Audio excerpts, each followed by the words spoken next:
Denise Cariesta cari pinjaman 15 miliar untuk rumah, bayarnya cicil 30 tahun.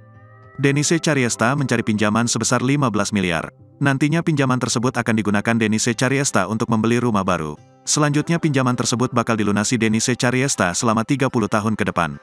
Kurun waktu 30 tahun tersebut dimanfaatkan Denise Cariesta untuk mencicil pinjaman 15 miliar.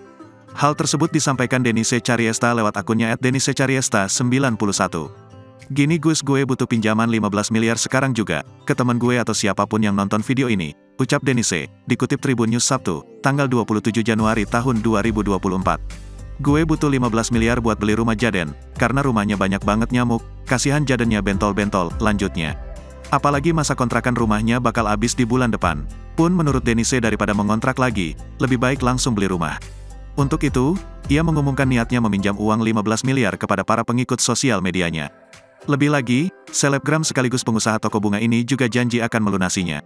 Namun, dirinya meminta kelonggaran waktu untuk mencicil sampai 30 tahun.